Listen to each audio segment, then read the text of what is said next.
Good day, sir. I'm going to give an example about application of DE.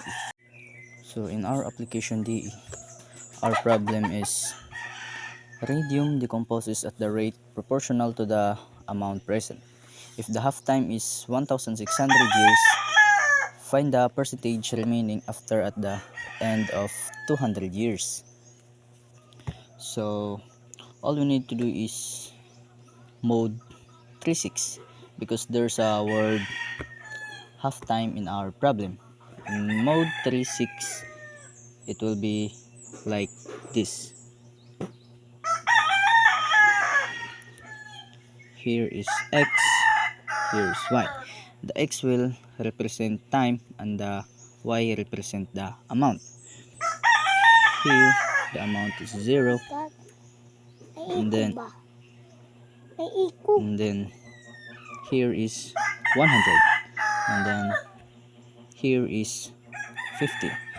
It is already given because there's a half time here in our problem.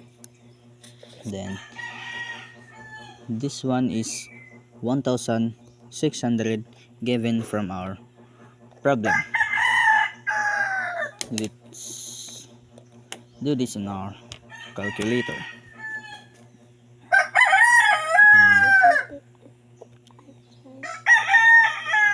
Mode 3 6. This is gonna be 0 0. Then second one is 1600. And here is since is 100, and then on the second is 50.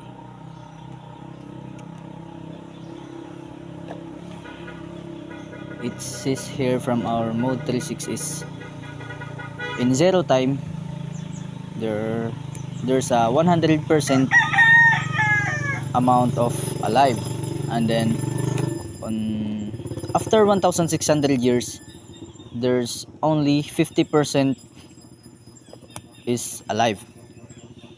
It's alive. 50% is alive. Then it says from our problem that find the percentage remaining after at the end of 200 years. Let's just simply press the AC, then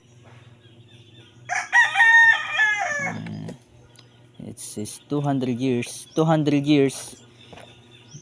This 200 years because it says here that 200 years is 200 years is represents time, so it belongs here in our x. So we're going to find the value of y. So 200, so let's just 200, then shift 1, then let's press 5, and then 5 again, 5 again, then let's just press the equal button, and then that is 91.700, 91.700, and this is the amount of our y here after 200 years. That's the final answer. Thank you.